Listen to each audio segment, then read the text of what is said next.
Shalom. First and foremost, as always, I'd like to give all praise, honor, and glory unto Yahweh, Bahashem, Yahweh Shai, Bahashem, Rachah HaKodash, double honors unto the apostles and elders of Great Millstone who rule well. Salutations to you, sincere, hopeful, elect Akim, who push the word of Yahweh, Bahashem, Yahweh Shai, in spirit and in truth. Alright, Ma'ah, Arabah, Allah, which is to say 144,000 in the Lashma Kodash, Sha'arya, which is remnant, Chud Shalayashim, which is 1/3, and Bachayarim, which is elect. Alright, those are the groups, categories, numbers that Yahweh Bahashem Yahweh Shai is dealing with in these last days. And we hope and pray that we are part of. So, Shalom to you, Akim. Alright, now, this lesson is pretty much a exhortation to maintain in serving the Lord, man. Alright, pretty much, I'm not sure what I'm gonna title this, but it'll be along the lines of, don't get sidetracked now. Alright? Don't get sidetracked now. And one of the things that shows you that you shouldn't get sidetracked is that when you look at a lot of these political pundits and alternative media channels, they're flat out telling you that Donald Trump in the White House or the Pentagon, okay, are talking about using tactical nuclear missiles on Iran because they are in a quagmire that they know they can't get out of. All right, you have Iran saying that they're prepared to fight the war of attrition and drag this war out, defending themselves for another 2 years, and hopefully the next president that gets into office, they could do some sort of peace deal or MOU or memorandum of understanding with that president. All right, just pretty much stall Donald Trump out and try and come to terms of peace with a different U.S. president. So they have openly stated that, all right, and the U.S., under Donald Trump, are talking about using tactical nuclear weapons. Okay, so we are definitely in a time in which we need to continue to stay focused on what's going on in that region of the land, in the so-called Middle East or Western Asia. Okay? So this ain't the time to get weak. This ain't the time to get sidetracked. It's the time to start caring for shit the world has to offer. Work, job, kids, wife, family. In these last days, a lot of things that, seem to be important, the Lord is going to reveal that a lot of those things ain't important.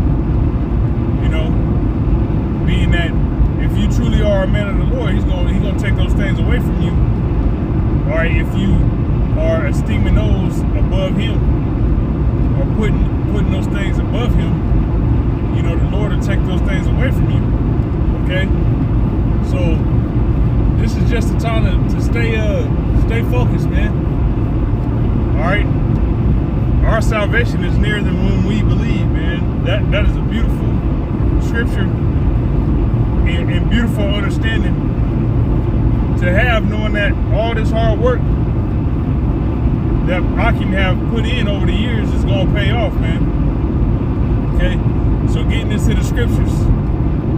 This is 1 Thessalonians, the 5th chapter, starting at verse 1. It says, "But of the times and the seasons, brethren, ye have no need that I write unto you. All right, for yourselves know perfectly that the day of the Lord so cometh as a thief in the night." All right, so the Lord is going to return as a thief in the night. Now, for all these people in the world, all right, loved ones, family members,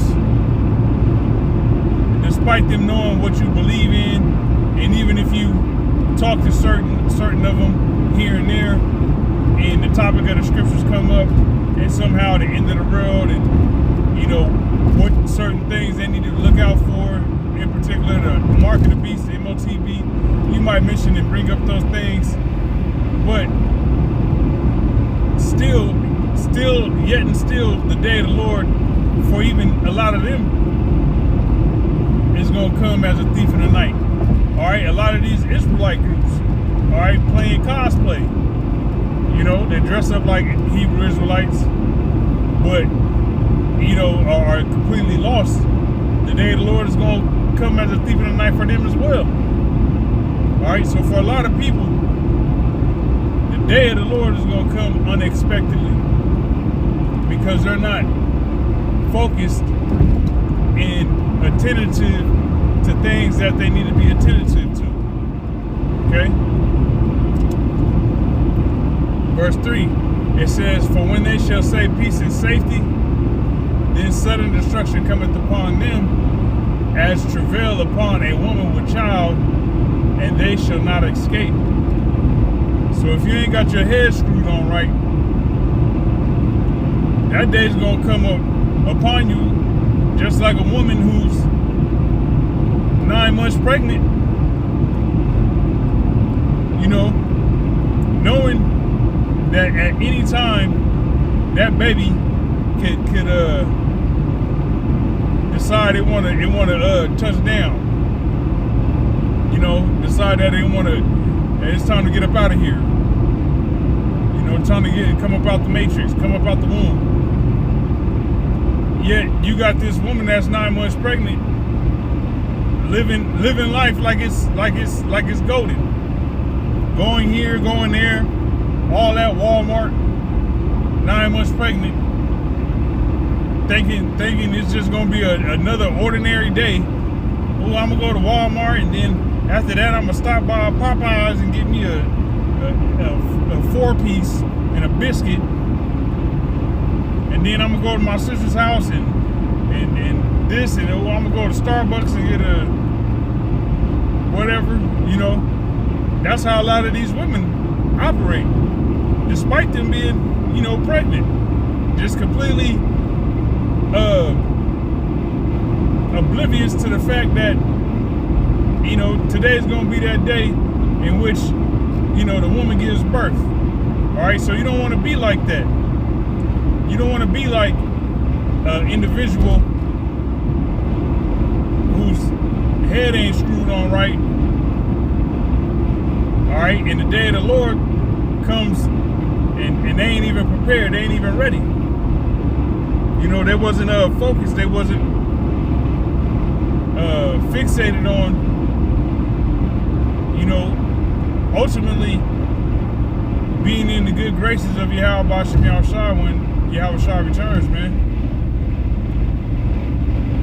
Okay, verse 4 says, "But ye, brethren, are not in darkness, that day should overtake you as a thief." Okay, so we're not in darkness like the rest of these people. The world these people live in is not the world we live in. The world they operate in is not the world we operate in. All right, we have the eye salve to be able to see what the hell is going on. On top of that, we know the story, the past, present, and future. So knowing the past, present, and future, knowing what glory and what we have to look forward to, and knowing what signs and what condition the earth is going to be in upon, Yahweh Shai's arrival, the hour of temptation, World War III, all right, which is going to be a nuclear war. And Esau in the news talking about using nukes in a war that he's currently losing, lets you know that we are close, man. Along with Esau pushing all this AI technology and MOTB talk, or all this talk of people getting implanted with microchips, which is the mark of the beast. All that being in one big ass pot of unrighteous gumbo, so to say,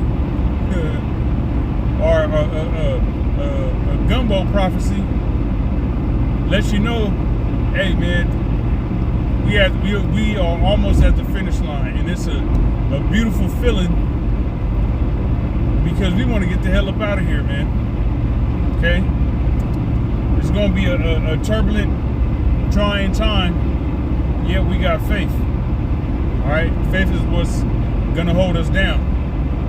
Verse 5, it says, "Ye are all the children of the light and the children of the day. We are not of the night nor of darkness." All right, so we have to actually operate and use the light that the Lord has blessed us with to be able to, see what the hell's going on. These people are in complete darkness. A lot of these people don't even know certain details about this war with Iran. You got people that actually don't even know that America is over there getting their ass whooped in the Middle East. They don't know about soldiers committing mutiny on the USS Abraham Lincoln. All right, that they, getting food rationed to them. They committing pretty much it's a civil war on that vessel. A lot of people don't even know that, man. Which all that is going to directly affect them. Okay, the actions that's carried out in the Western Asia, so-called Middle East, is going to directly affect these people. Oil prices, gas prices, grocery prices, all that. And a lot of people ain't even privy to that information. Okay, because they are in darkness, but we are not as they are. At least we ain't supposed to, we ain't like them, and then two, we ain't supposed to operate like them. Just living life like it's a typical day in Babylon, and we don't know what the hell's going on. Okay.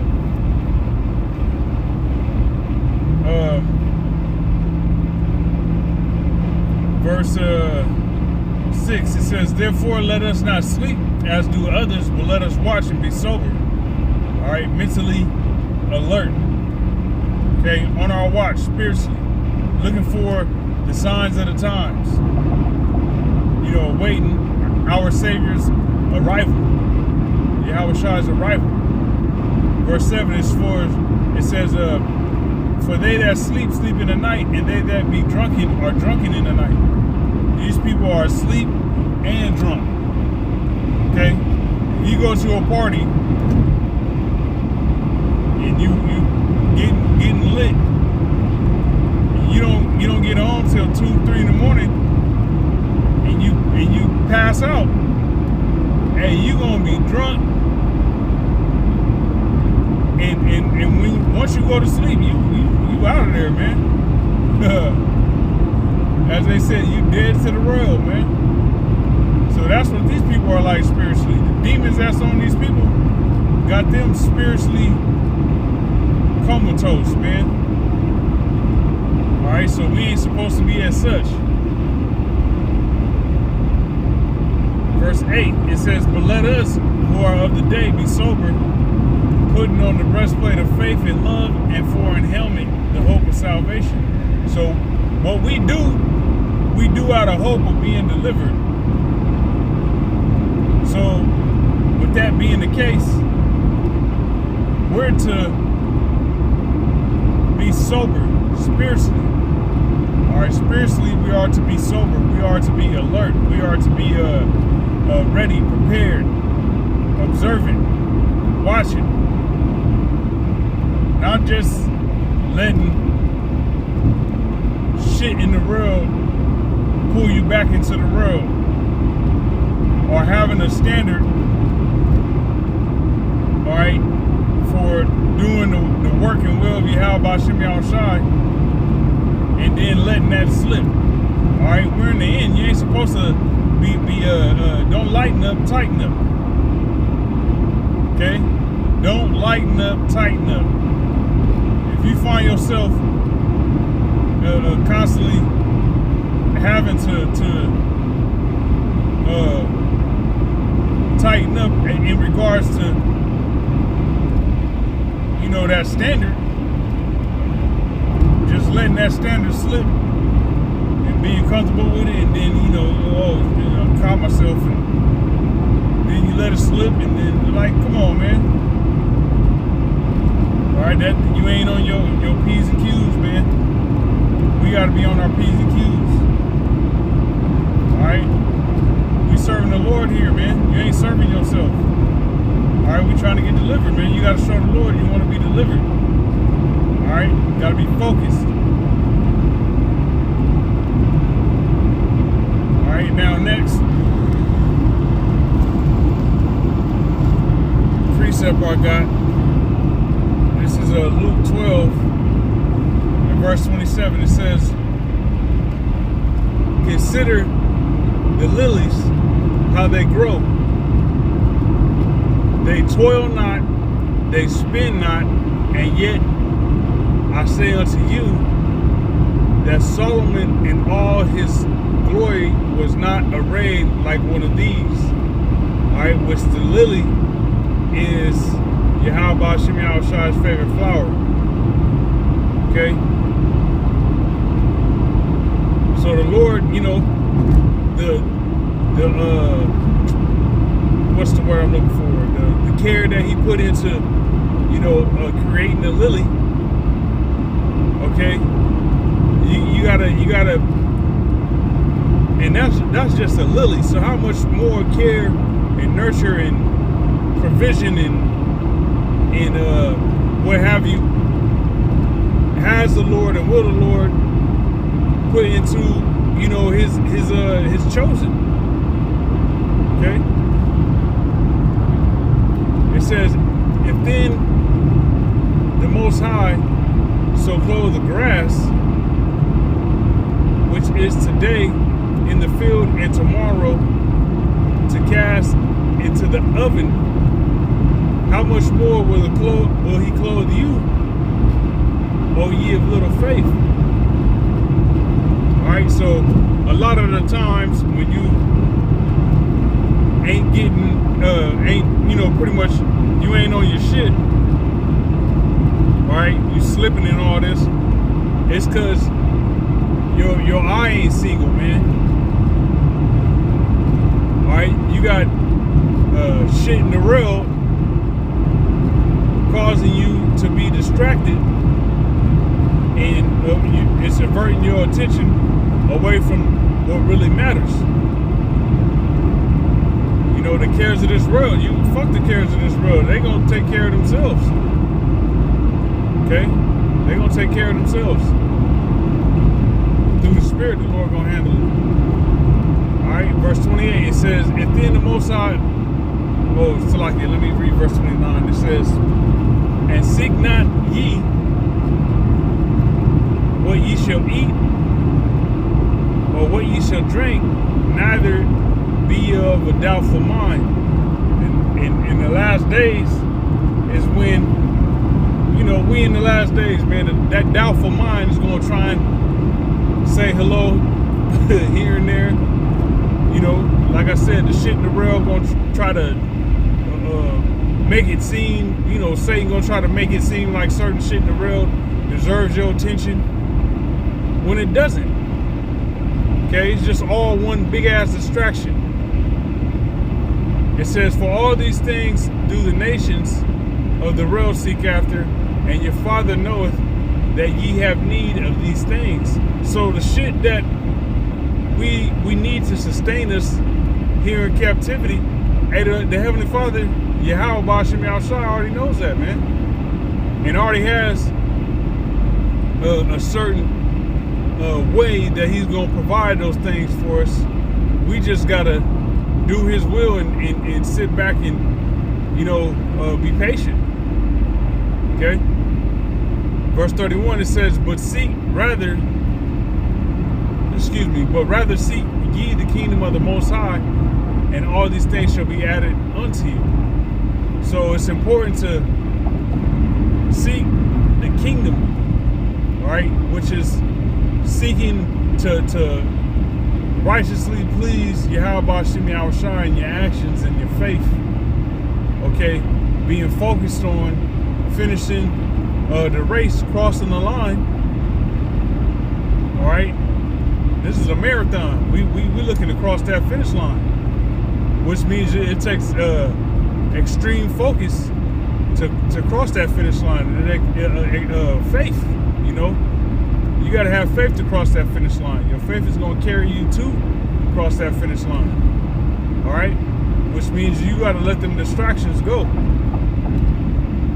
All right, you seeking the kingdom of heaven, man.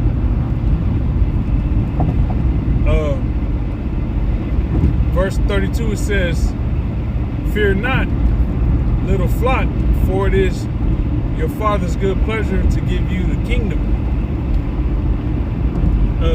Sell that ye have and give alms, provide yourselves bags which wax not old, a treasure in heaven that faileth not.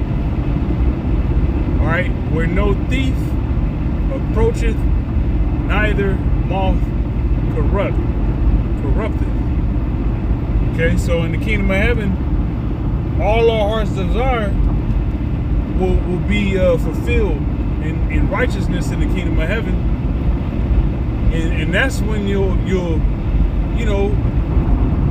our possessions will actually be ours. The things that you want on this side, okay, we're gonna have that in the kingdom of heaven. All right, certain things you want.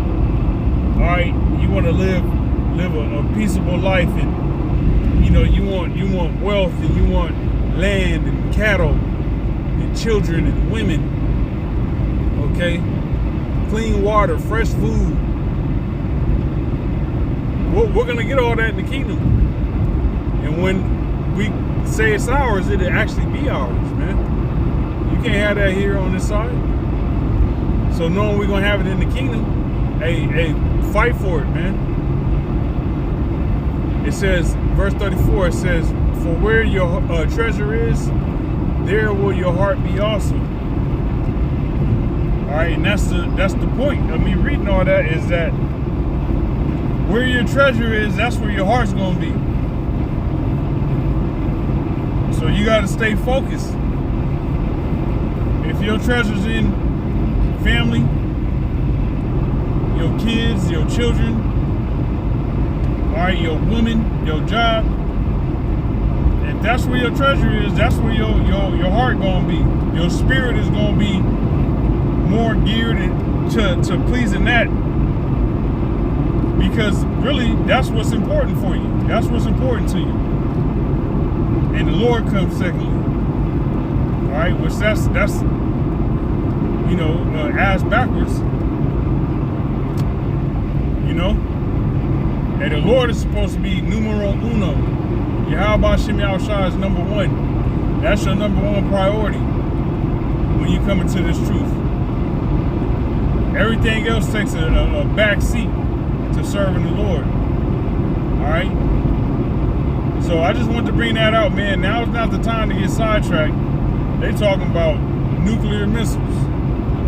tactical nuclear missiles being dropped. All right, so if they do that, then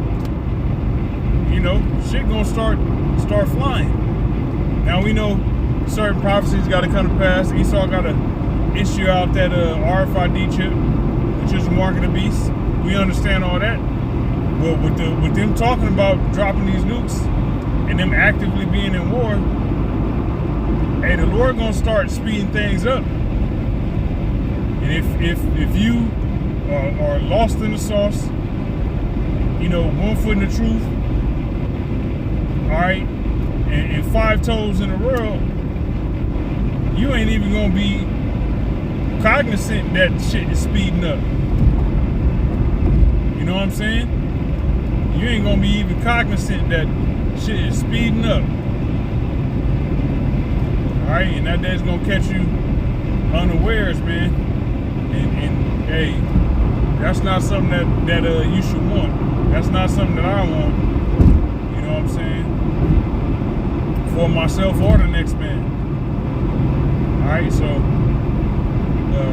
stay focused, man. So I pray this was edifying lesson. Until next time, I say shalom.